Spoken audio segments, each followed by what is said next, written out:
अस्सलाम वालेकुम नाज़रीन, प्रोग्राम में खुश आमदीद। कराची वारी सूरतहाल के हवाले से हींअर ताईं बहस मुबाहिसो जारी है। उन हवाले से चौधरी मंजूर साहब पाकिस्तान पीपल्स पार्टी जा मरकज़ी अगवान हैं, उन्हनि सां ॻाल्हि ॿोल कंदासीं। चौधरी साहब अस्सलाम वालेकुम। चौधरी साहब आवाज़ आ रही है आप तक सर? अब आई है आवाज़। चौधरी साहब, कराची पैकेज पे पहले तो आप अपना रद्दअमल दीजिएगा। बिलावल भुट्टो साहब ने कहा है कि 80% जो है वो तो सिंध ही खर्च कर रहा है, और आज उसका रद्दअमल भी असद उमर साहब ने दिया है। देखिए, उम्मीद तो ये की जा रही थी कि कराची को कोई बड़ा पैकेज मिलेगा जिस तरह से कोई देख रहे थे, लेकिन बदकिस्मती से वही जो है सिंध गवर्नमेंट के 800 अरब को मिलाकर अगले 3 साल के लिए जो सिंध गवर्नमेंट खर्च करना चाह रही है उसमें सिर्फ 300 अरब डाले हैं इन्होंने, जिसमें मेनली तो ग्रीन वो सर्कुलर रेलवे और थोड़े थोड़े पैसे बाकियों के हैं। तो ये तो बिल्कुल ऐसे था कि कम से कम हम कराची के लोग सोच रहे थे कि जितना बड़ा मैंडेट दिया गया है तहरीक इंसाफ को, उतना कम से कम बड़ा एक पैकेज देंगी फेडरल गवर्नमेंट या पीटीआई की हुकूमत, लेकिन ऐसा नहीं हो सका बदकिस्मती से। दूसरी बात ये है कि अगर आप इसको गौर से देखें तो कम से कम और कुछ नहीं तो मैचिंग ग्रांट होती है एक, वही दे देते। 800 के साथ 800 अरब दे देते तो कराची का काफ़ी बेहतर काम हो जाना था, लेकिन खैर उन्होंने इस तरह से सोचा। लेकिन दूसरा, अंदरूनी सिंध और बाकी जगहों पे भी सैलाब का खासा, खैर सैलाब ने नुकसान किया है। तो प्राइम मिनिस्टर को जिस तरह से 2010 और 11 में वज़ीर आज़म पाकिस्तान यूसुफ रज़ा गिलानी ने विजिट्स किए थे सारी जगहों पे, और सारी जगहों पे जाकर वहाँ के लोगों को वतन कार्ड के जरिए पैसे दिए थे, इस तरह से इनको भी लोगों के नुकसानात का इजाला करना पड़ेगा। 20 डिस्ट्रिक्ट जो हैं वो कैलेमिटी हिट करार पाए हैं सिर्फ सिंध के अंदर, कराची समेत। बाकी केपीके के अंदर भी, और अगर आप देखें वहाँ पे बलूचिस्तान के अंदर भी खासा नुकसान हुआ है, गिलगित बल्तिस्तान के अंदर भी खासा नुकसान हुआ। तो चौधरी साहब, आज जो असद उमर साहब ने प्रेस कॉन्फ्रेंस की है अमीनुल हक साहब और अली जैदी साहब के साथ मिलकर, उन्होंने कहा है कि मुराद अली शाह साहब की उन्होंने कोई रिजर्वेशन शो नहीं की। उन्होंने कहा कि जो बात अंदर करके आए थे हम तारीफ़ करते हैं मुराद अली शाह साहब की, लेकिन जो बाहर बिलावल भुट्टो साहब ने कह दिया कि 80% सिंध खर्च कर रहा है, जिसकी वजह से हम आज प्रेस कॉन्फ्रेंस करने आए हैं। तो ये चीज़ आप समझ रहे हैं कि बिलावल भुट्टो साहब के बयान? नहीं, देखिए क्या वहाँ पे कुछ बच्चों की तरह जिद करके बैठ जाते। मुराद अली शाह क्या करते वहाँ पे? मुराद अली शाह को क्या करना चाहिए था? वहां से उठकर आ जाना चाहिए था। एक तरीका ये है। दूसरा, जिद करके बच्चों की तरह बैठ जाते कि मैंने 300 अरब ये नहीं लेने। क्या करते? उन्हें जो करना चाहिए था उन्होंने किया। उन्होंने कहा जी कि ठीक है, फेडरल गवर्नमेंट जो देना चाह रही है दे, लेकिन उम्मीद तो ये थी कि वो कुछ बेहतर पैकेज देंगे, जो कि नहीं दे सके। उसमें मुराद अली शाह क्या करते? आप बता दें क्या करना चाहिए था। तो उनका ये पुराना बयान ही आ रहा है कि ये अंदर मीटिंग में कुछ और बात करते हैं, बाहर जाके कुछ। मीटिंग में नहीं, मीटिंग में क्या वो उन्हें करना चाहिए था? मैं तो आपसे सजेशन पूछ रहा हूँ। उनके पास 2-3 जी रास्ते थे। 2 ही रास्ते थे। एक, या वो वहां से वॉकआउट करके आ जाते, दूसरा वो वहां पे बैठे रहते।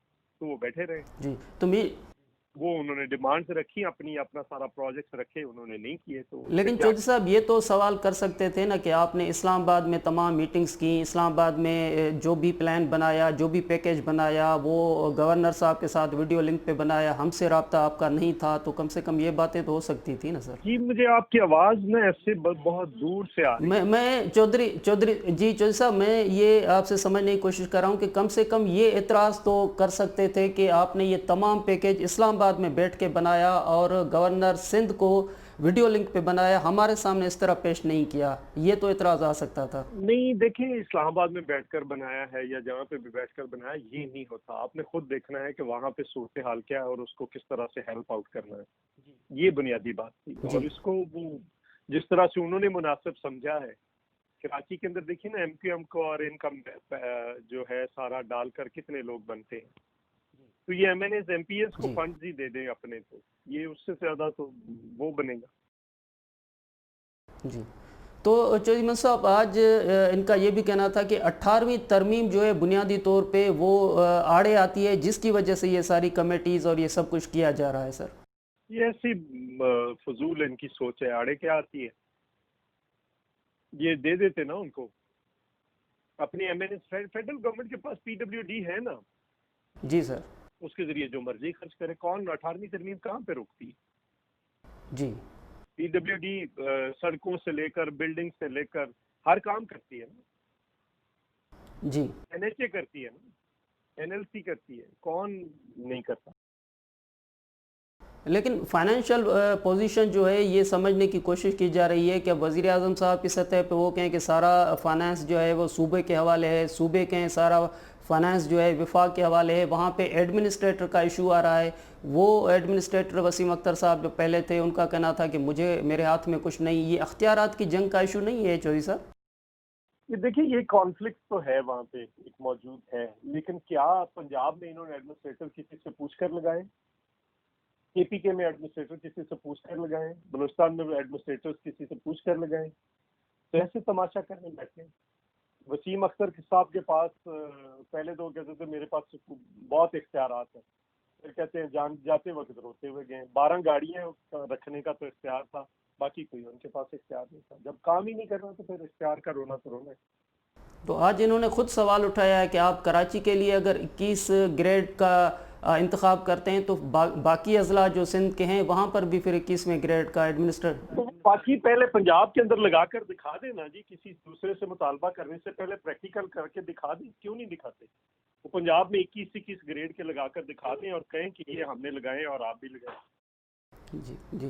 تو چوہدری صاحب آپ کو کیا کراچی کے اندر آپ کو یعنی پیپلز پارٹی کو کوئی خدشہ ہے کہ یہ ایڈمنسٹریٹر کے علاوہ ایک سیاسی ایشو بھی ہے؟ پہلے کیونکہ ویلکم کیا گیا کہ ہم چاہ رہے ہیں کہ وفاق آئے مدد کرے, لیکن اب صورتحال جو ہے وہ آگے بڑھتی ہوئی نظر آ رہی ہے. بھائی وفاق نے کیا مدد کی ہے؟ وفاق کے پاس تو زیادہ فنڈز ہیں نا سندھ کی نسبت یا کسی بھی صوبے کی نسبت. آپ دیکھیں کہ وفاق جب 2010 میں سیلاب آیا تھا تو 18ویں ترمیم ہو چکی تھی. 2011 میں سیلاب آیا تھا تو 18ویں ترمیم ہو چکی تھی. تو کیا اس وقت تو نہیں کسی نے انکار کیا کہ 18ویں ترمیم رکاوٹ آ رہی ہے, آگے آ رہی ہے. وطن کارڈ کے ذریعے پیسے دیے, اب انہوں نے یہ بے نظیر انکم سپورٹ پروگرام کے پیسے دیے ہیں, تو کسی نے کوئی ان کو روک لیا؟ کسی نے نہیں روکا. جی یہ نہ دینے کے تو جی لیکن وہ تو کہہ رہے ہیں سر کہ 162 ارب روپے کا ہم نے پہلے بھی پیکیج کا اعلان کیا, بجٹ کے اندر ہم نے 6 ارب روپے کی بات کی, اور خاص طور پہ سیلاب کی صورتحال کے حوالے سے, اور جو یہ وطن کارڈ جو بے نظیر انکم سپورٹ پروگرام کا ذکر آپ کریں تو ان کے ہاں تو بہت ساری باتیں ہیں کراچی کے حوالے سے کہ ہم نے چلو اعلانات تو اب بھی خوبصورت ہو گئے. جی اب بھی 1100 ارب روپے کا ہو گیا اعلان سے, تو اگر مسئلے حل ہوتے ہیں تو ضرور انشاءاللہ. جی بالکل. آخر میں سر کہ آپ کو نظر آ رہا ہے کہ جو 3 سال یعنی لانگ ٹرم میڈیم, ویسے بھی تو 3 سال لانگ ٹرم اتنا نہیں ہوتا, لیکن جو بھی کہ لانگ ٹرم شارٹ ٹرم اور میڈیم ٹرم جو چیزیں ہیں یہ آپ سمجھ رہے ہیں کہ ہو جائیں گے 3 سال کے اندر؟ یہ اصل میں انہوں نے تماشا بنانا تھا. وہ لوکل باڈیز آ رہے ہیں اس کے لیے انہوں نے یہ کرنا تھا, یہ کر رہے ہیں. یہ سارے مطالبات کیا ہیں کہ ایڈمنسٹریٹر ہم سے پوچھ کر لگائیں, فلاں پوچھ کر کریں, یہ پوچھ کر کریں, وہ پوچھ کر. اس کا مطلب کیا؟ لوکل باڈیز ادھر تو کروائے نہیں جا رہے, پنجاب کے اندر نہ کے پی کے اندر نہ کہیں اور. یہاں پہ تو ان کو مدت بھی نہیں پوری کرنے دی گئی, یہاں پہ تو ان کو مدت بھی نہیں پوری کرنے دی گئی. جی لیکن یہ تو سندھ کے حوالے سے بھی سر آپ سمجھائیے گا نا کہ سندھ نے بھی تو وعدہ کیا ہوا ہے کہ ہم پورے کریں گے نا سر 3 سال کے اندر. سندھ مراد علی شاہ صاحب بھی کہہ رہے ہیں نا کہ ہم مکمل کریں گے. سر کیا مکمل کریں گے؟ یہ جو پروجیکٹ ہیں جو ہمارے ہاتھ میں جو کام ہیں وہ تو جو کچھ کر سکتے ہیں وہ کریں گے, اپنی بساط کے مطابق جو میکسیمم کر سکتے ہیں وہ کریں گے. اس میں کیا پرابلم؟ ٹھیک ہے. لیکن فیڈرل گورنمنٹ نے کیا کرنا ہے؟ فیڈرل گورنمنٹ کو دیکھیں نا کراچی کے اندر ان کے پاس مینڈیٹ کتنا ہے اور دے کیا رہے ہیں. یہ تو اتنے 2 یا 3 سالوں کے اندر اگر یہ دیتے اپنے ایم این ایز ایم پی ایس کو ڈیولپمنٹ فنڈ دیتے تو اس سے زیادہ بنتا تھا. لیکن وزیر اعظم صاحب کی سطح پہ کراچی میں آ کے انہوں نے اعلان کیا ہے ٹرانسفر جو کراچی کو ٹرانسفارم کریں گے وہ تمام اصلاحات جو, تو آپ سمجھ رہے ہیں کہ پھر بھی آپ کے خیال میں نہیں ہو سکے گا, یہ خالی اعلان ہوگی؟ تو اگر تو ایسے ہی ٹرانسفارم کرنا ہے تو یہ تو پھر ہو گیا. جی یہ تو پھر مکمل ہوگی ٹرانسفر میں. جی ٹھیک ہے سر, بہت شکریہ چودھری منظور صاحب, آپ نے ہمیں ٹائم دیا. پاکستان پیپلز پارٹی جا اڳواڻ چودھری منظور صاحب ऐं उन्हनि जो इहो चवणु हो त ही जेका सूरत हाल आहे हिन सूरत हाल जे अंदरि वज़ीर आज़म साहब जा वादा जेके आहिनि उहे सिर्फ़ु वादा आहिनि। जी नाज़रीन, PTI जा MNA जयप्रकाश साहब असां सां टेलीफोन लाइन ते मौजूदु आहिनि, उन्हनि सां ॻाल्हि ॿोल कंदासीं। जय साहब, असांखे सम्झाइजो कराची पैकेज जे हवाले सां ईअं महसूसु थिए पियो त असद उमर साहब जन जेका प्रेस कॉन्फ्रेंस कई त शायदि शुरूआति थियण खां अॻु में ई तनक़ीदी माहौल पैदा थिए। महिरबानी ज़ुल्फ़िकार, तव्हां मूंखे मौक़ो ॾिनो कराची पैकेज जे हवाले सां ॻाल्हाइण लाइ। सभ खां पहिरियां मां कराची सिंध जो दारख़िलाफ़ हो, कराची पाकिस्तान जो मुआशी हब आहे। मां कराची जी अवाम खे मुबारकबाद पेश थो कयां त कल्ह जेको प्राइम मिनिस्टर ऑफ पाकिस्तान जेको कराची में पहुतो ऐं 1100 अरब जो हिकु पैकेज ॾिनो, डेवलपमेंट पैकेज ॾिनो। ॾिसो, हीउ जेको 1100 अरब जो पैकेज आहे जेको कराची जी हिकु असल ज़रूरत हुई, कराची में हीअ पुराणी कराची डिमांड बि हुई ऐं कराची इहो पैकेज घुरे पियो ऐं ज़रूरत बि कराची हुई। ॾिसो, तव्हांखे 12 साल खां वठी मुसलसिल पाकिस्तान ऐं सिंध में पीपल्स पार्टी जी हुकूमत रही आहे, पर को ख़ासि कराची जे लाइ को अहिड़ो को न आयो। हिन दफ़े मां सम्झां थो सभु पार्टियूं गॾिजी करे, जंहिंमें पाकिस्तान पीपल्स पार्टी बि आहे ऐं पाकिस्तान तहरीक इंसाफ़ बि आहे, MQ बि आहिनि, या ॿिया जेके बि हिते कराची जा स्टेक होल्डर, सभिनी जी इहा डिमांड हुई ऐं सभिनी गॾिजी करे इहो हिकु कल्ह जेको वाज़े प्राइम मिनिस्टर जो दौरो, जंहिंमें मुख़्तलिफ़ जेके कराची जा जेके पैकेज आहिनि, जंहिंमें कराची सर्कुलर रेलवे हुजे, K4 जो प्रोजेक्ट हुजे, कराची जो जी ट्रांसपोर्ट सिस्टम हुजे, कराची जे लाइ जा रोड हुजनि, कराची रस्ता हुजनि, मुख़्तलिफ़ हिकु क़िस्म जो हिकिड़ो वॾो पैकेज आहे। ऐं जंहिंजी अॼु असद उमर साहिब प्रेस कॉन्फ्रेंस करे वाज़े बि कयो त काफ़ी माण्हुनि खे ख़दशा भई पैसा किथां ईंदा, कीअं ईंदा ऐं केरु ॾींदो। ऐं इहा बि ॻाल्हि हलणु शुरू थी हुई कल्ह बिलावल भुट्टो ज़रदारीअ किथे चयल 800 अरब सूबो ॾींदो ऐं 300 अरब वफ़ाक़ ॾींदो। ॾिसो, उसूलनि त केरु करे सघे थो इहो पैकेज, अॼु सिंध 800 अरब ॾिए थो त सिंध पहिरां बि करे सघियो थे।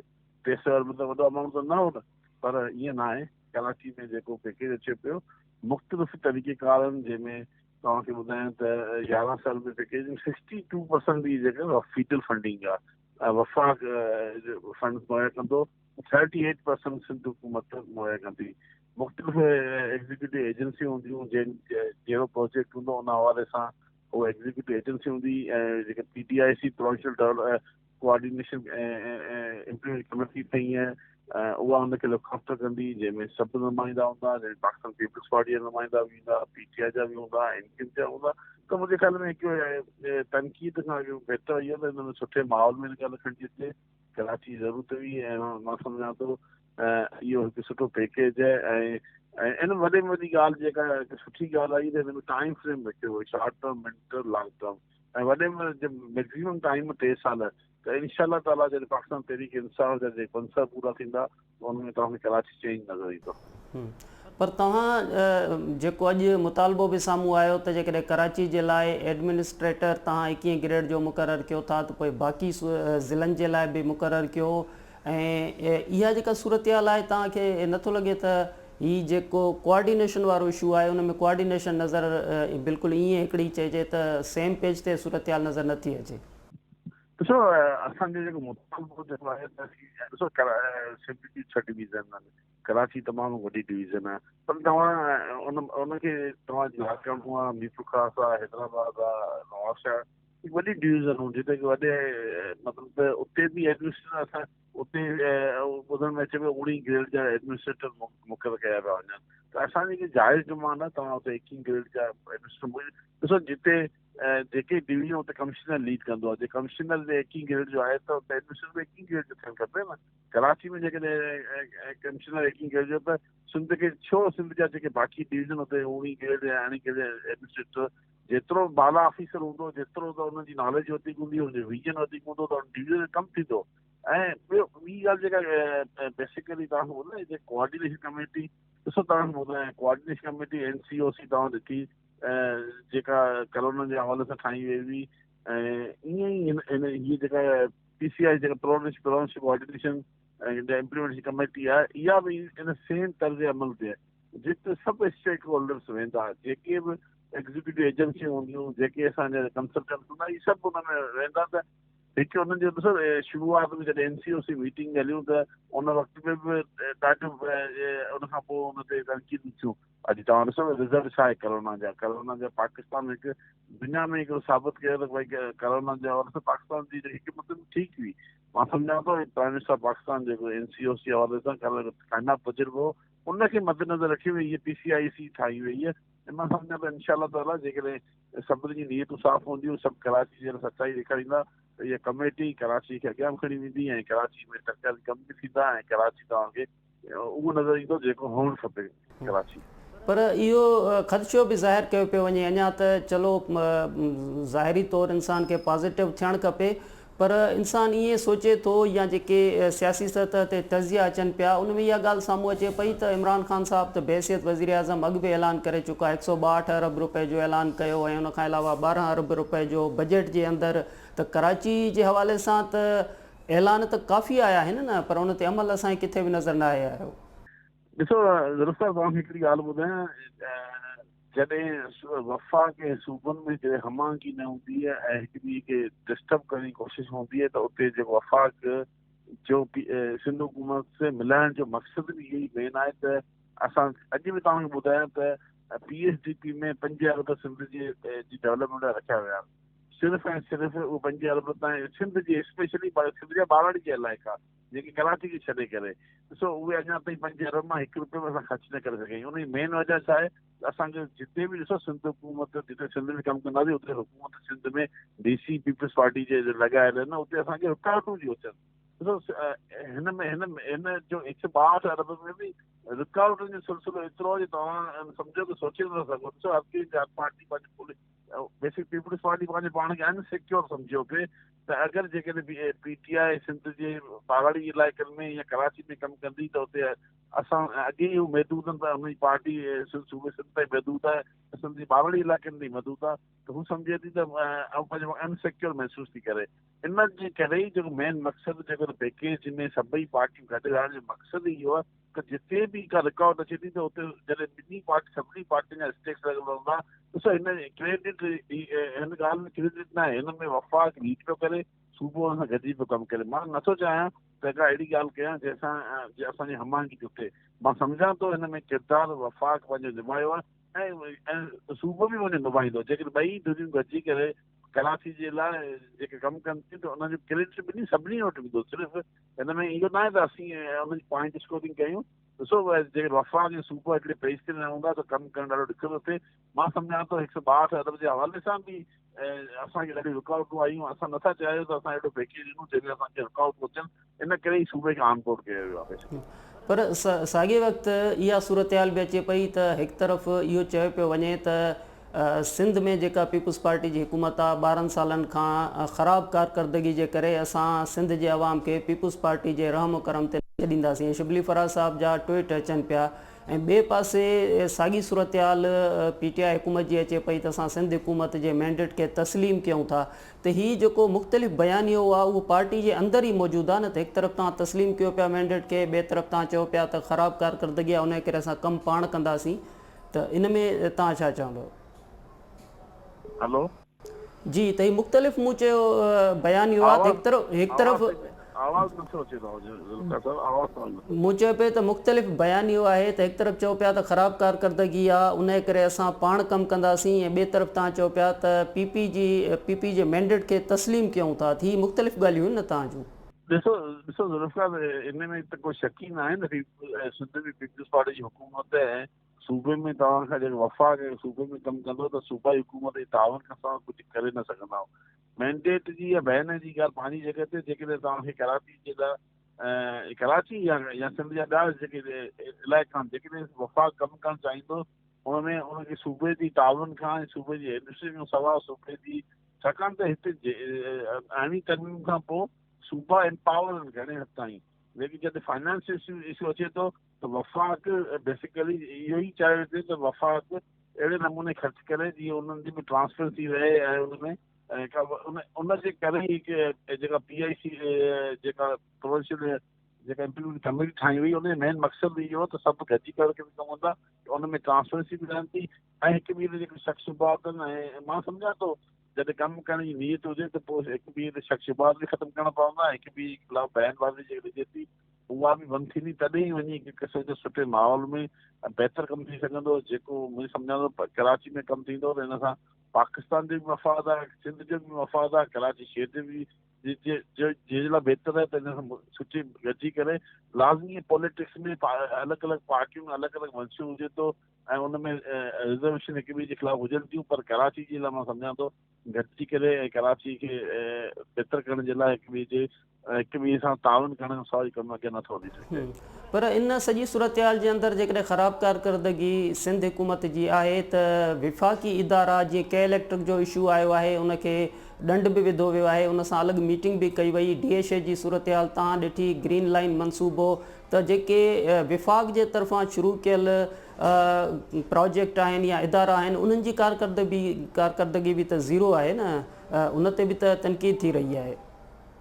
ॾिसो जॾहिं बि वफ़ाक़ ॾिसो कराची में जेके SIDC जे हवाले सां ग्रीन लाइन जो प्रोजेक्ट SIDC जे अंडर कमु करे थो, जेको वफ़ाक़ जी डायरेक्ट फंडिंग आहे उन में ज़रूरु इशूज़ अचनि था, लोकल इशूज़ अचनि था, उन में कारकर्दगी डिले प्रोजेक्ट उन सभु शयूं मौजूदु हूंदियूं आहिनि, पर हिन में जेको मेन मक़सदु बि इहो त सभु इदारा गॾिजी करे कमु कंदा त उन सां बहितर इहो हूंदो आहे त उन में का रिकॉर्ड बि न हूंदी आहे।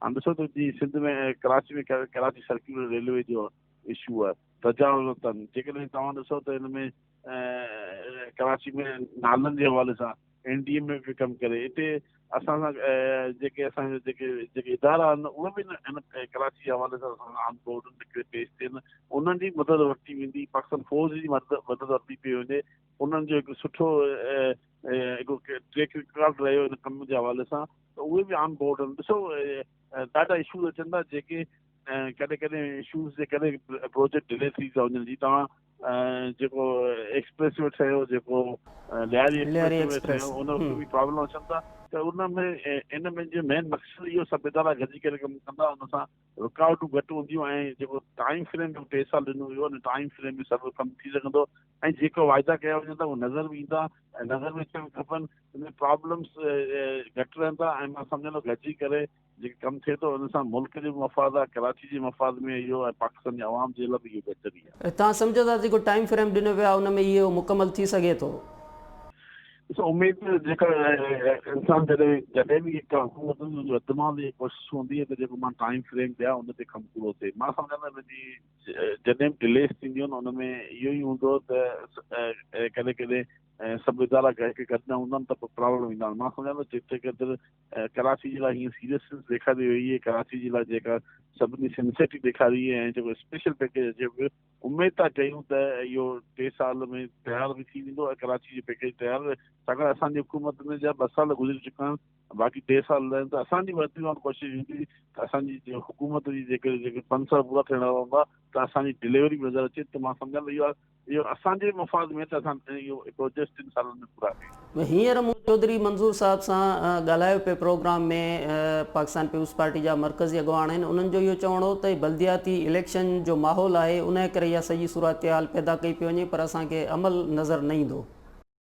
ॾिसो मां सम्झां थो जॾहिं मंज़ूर पाकिस्तान पीपुल्स पार्टी जो हिकु ज़िमेदार हिकु शख़्स ऐं पार्टी जी जनरल सेक्रेटरी बि आहे, उहो ख़ुदि उनखे अहिड़ी ॻाल्हियूं करणी न खपनि। इन करे वजह इहा त ख़ुदि पीपुल्स पार्टी जी हुकूमत सिंध हुकूमत सां गॾु आहे, उनखे खपे त अहिड़ी हिकिड़ो माहौल सुठो। ॾिसो जेके तव्हां शुरूआत में ई तव्हां जेकॾहिं अहिड़ी ॻाल्हियूं कंदा त प्रोजेक्ट ते नज़र लॻी। मां सम्झां थो उमेद सुठी रखणु खपे, पाकिस्तान पीपुल्स पार्टी खे उमेद सुठी रखणु खपे, PTI खे हुकूमत सुठी उमेद रखणु खपे ऐं उमेद था कयूं त ऐं सम्झां थो सभई पार्टियूं गॾिजी करे हिन कराची जे लाइ सभई हिकिड़ो सुठो रोड इख्तियार कंदियूं त जेको इमरान ख़ान वज़ीर पाकिस्तान जो विजन आहे उनजी जेको ख़्वाहिश आहे त कराची नज़र अचे ऐं मां सम्झां थो हिन में सभु गॾिजी करे इहो मसइलो हल करे सघनि था। हिकु पार्टी वस जी ॻाल्हि न आहे, कराची में सभु क़ौमूं रहनि थियूं, पाकिस्तान जे हर शहर जो माण्हू कराची में बसे थो, कराची जेकॾहिं वधंदो त पाकिस्तान वधंदो। मां सम्झां थो हिन में सभिनी खे पंहिंजो रोल इख्तियार करणु खपे ऐं सभिनी खे पॉज़िटिव एटीट्यूड रखणु खपे, छाकाणि त इन में पाकिस्तान जी बि बहितरी आहे, पाकिस्तान जी तरक़ी इन में ई आहे। पाकिस्तान कराची वधंदो त पाकिस्तान वधंदो। ठीकु आहे, वॾी महिरबानी जयप्रकाश साहिबु, तव्हां असांखे टाइम ॾिनो। पाकिस्तान तहरीक इंसाफ़ जा MNA उन्हनि जो इहो चवणो त इहा उमेदु आहे त 3 सालनि जे अंदरि इमरान ख़ान साहब जेको ऐलान कयो आहे त पैकेज ते मुकमल तौर ते अमल दरामद थींदो। असां वधीक बि प्रोग्राम में तजियो हासिल कंदासीं। जी नाज़रीन, हींअर मुस्लिम लीग नून जा मरकज़ी अॻुवाण आहिनि सिद्दीक़ुल फारूक साहब, उन्हनि असांखे टेलीफोन लाइन ते जॉइन कयो आहे। अस्सलाम वालेकुम सर। थोड़ी आवाज़ ऊंची करें। जी सिद्दीकुल फारूक साहब, कराची पैकेज का ऐलान आपने सुना होगा, वज़ीर आज़म साहब ने कल पैकेज का ऐलान किया है। शहबाज शरीफ साहब ने भी विज़िट किया था कराची का, आपका क्या रद्द अमल है इस पे सर? बिस्मिल्लाहिर्रहमानिर्रहीम। रद्द अमल तो जो हकीकत है उसके मुताबिक ही मैं दूंगा। इमरान खान साहब जब वज़ीर आज़म सेलेक्ट हुए तो इन्होंने कराची के लिए 100 अरब रुपए के पैकेज का ऐलान किया था जी। फिर पिछले साल इन्होंने 400 अरब रुपए के पैकेज का ऐलान कर दिया और 1 रुपया नहीं लगाया, और अब माशाल्लाह 1300 अरब रुपए के पैकेज का ऐलान कर दिया। तो अगर 100 अरब और 400 अरब रुपए के पैकेज की रोशनी में जैसे 2 साल हो गए हैं, मैं 1300 अरब रुपए के ऐलान को देखूं तो लगता ही है कुछ नहीं होगा। आप अगर ये कुछ कर दें तो फिर देख, मेरा ये भी ख्याल है कि वक्ती तौर पर जो अपोजिशन का इत्तेहाद बन रहा है जी जी, उससे पीपल्स पार्टी भी उतनी सरगर्म है। इमरान खान की ये कोशिश है कि चले ऐलान वगैरह करके तो पीपल्स पार्टी को मैं थोड़ा सा नरम कर लूं, हो सकता है ये बात भी हो। लेकिन असद उमर साहब ने शहबाज शरीफ साहब के विज़िट पे जो रद्द अमल दिया था, उनका कहना था कि इतने सालों के बाद शहबाज शरीफ कराची आए लेकिन वो जरदारी साहब से मिलके वापस चले गए। देखिए, शहबाज शरीफ साहब लीडर ऑफ द अपोजिशन हैं, उनके पास वसाइल नहीं हैं, वसाइल मरकजी हुकूमत के पास हैं। शहबाज शरीफ साहब कराची के अवाम के साथ यकजहती के लिए आए, वहाँ की हुक्मरान पार्टी के कायदीन के साथ मिले, अवाम के साथ यकजहती का इजहार किया। फिर वो सियासी लीडर हैं, फिर सियासी बातें भी हुई। जाहिर है सारी बातें ही होती हैं। क्या इमरान खान जो है कहीं अगर जाते हैं तो कोई एक बात करते हैं? मेरा ये ख्याल है कि जो आदमी सियासतदानों से ये तवक्को करे कि वो अगर कहीं जाएं और सियासत पर बात ना हो तो फिर वो अहमक है। सही, लेकिन ये जो वज़ीर आज़म साहब ने अभी ऐलान किया है तो उन्होंने तो टाइम फ्रेम भी दिया है कि 3 साल में मुकम्मल करेंगे, तो फिर और क्या होना चाहिए सिद्दीकुल फारूक साहब के यकीन आ जाए कि काम शुरू हो जाएगा? देखिए, मैं आपसे अर्ज करूं, उन्होंने कहा 3 साल में ये मुकम्मल होगा, खुदा करे हो जाए। देखिए, उन्होंने 10 अरब दरख्त लगाने का ऐलान किया था यूं ही ये मुंतखब होने से पहले।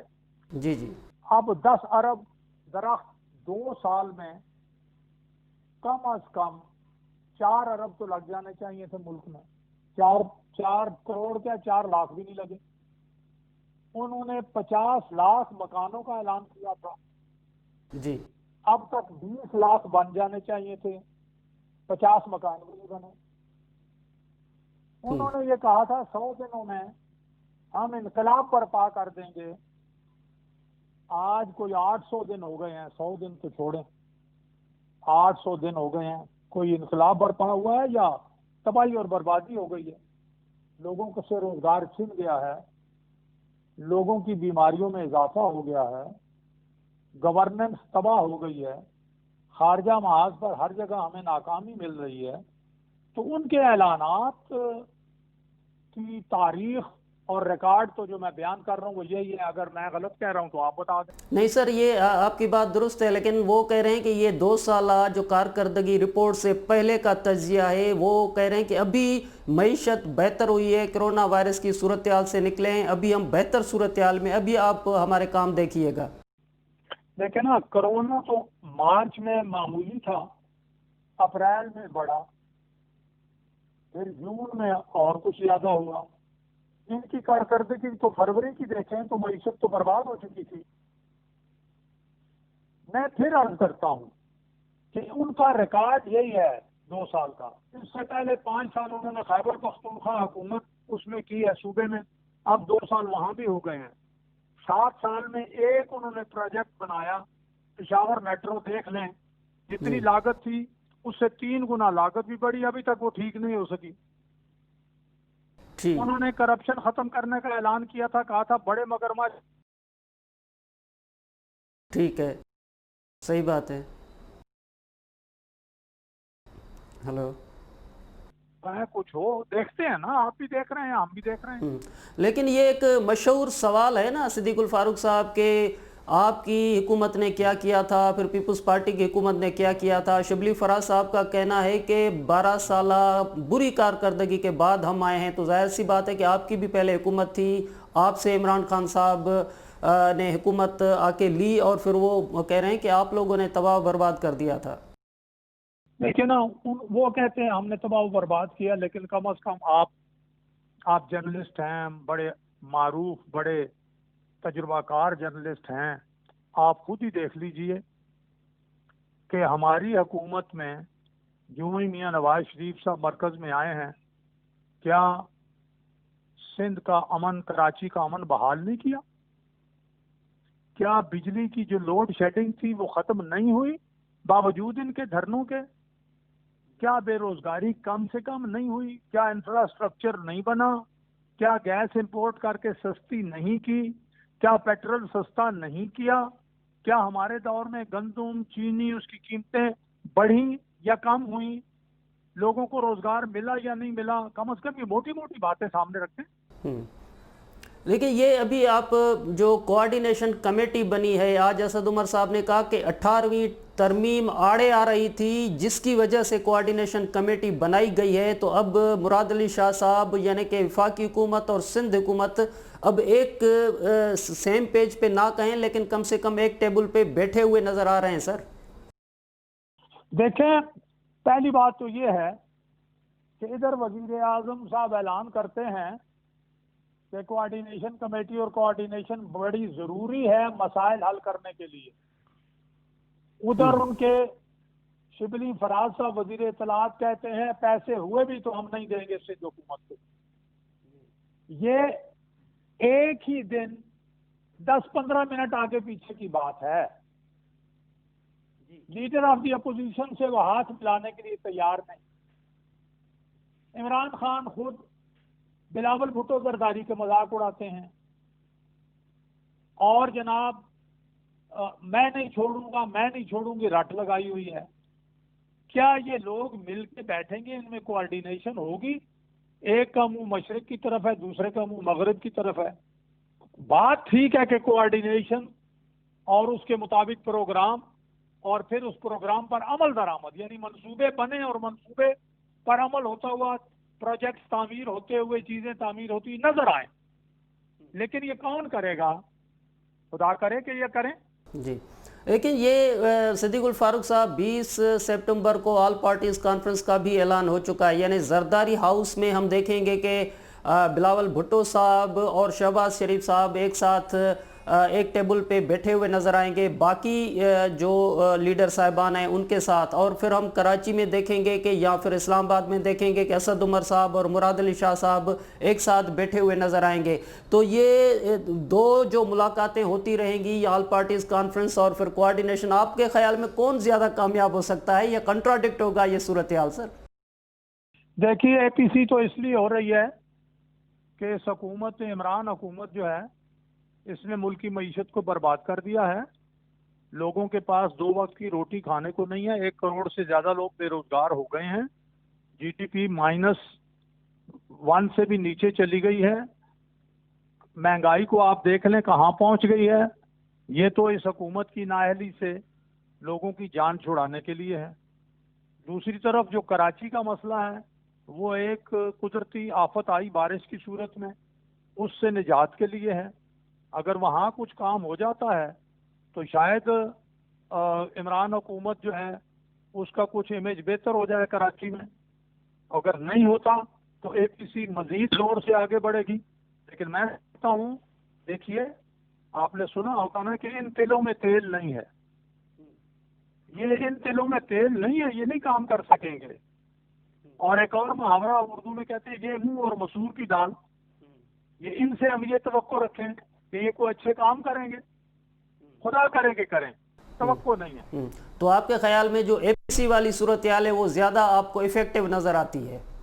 میں سمجھتا ہوں کہ اے پی سی کافی دنوں کے بعد ہوگی، عوام کی نبض پہ ہاتھ رکھیں تو آپ کو معلوم ہوگا کہ اے پی سی کا انعقاد ضروری تھا، ضروری ہے، پالیسی بننی چاہیے۔ میڈیا نے بھی دباؤ ڈالا، اگر کہیں کمزوری تھی وہ بھی دور ہوئی، اور جو سیاسی پارٹیاں وہ جانتی ہیں کہ اگر عوام کی مشکلات حل نہ کی تو آگے انتخابات میں پھر کیا ہوگا۔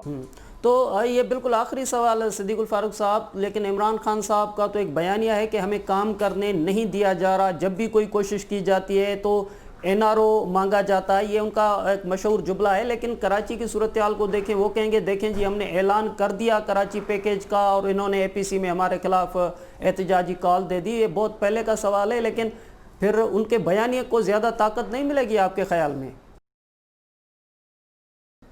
میں کہتا ہوں جی کہ وہ اگر یہ کہتے ہیں کہ ہمیں کام نہیں کرنے دیا جا رہا، سب سے پہلے جب تحریک لبیک نے پنڈی میں دھرنا دیا، ساری اپوزیشن، مسلم لیگ نون بھی، پیپلز پارٹی نے بھی ساتھ دیا اور دھرنا ختم کرایا 3 دن میں۔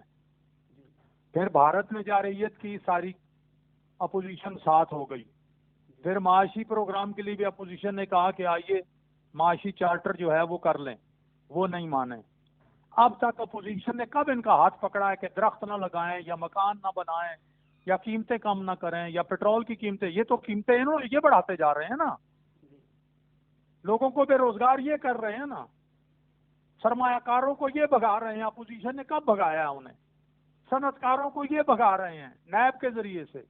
اپوزیشن نے ان کا ہاتھ کب پکڑا ہے کہ یہ کہیں گے جی اب کام نہیں کرنے؟ ان میں کام کرنے کی صلاحیت ہی نہیں ہے۔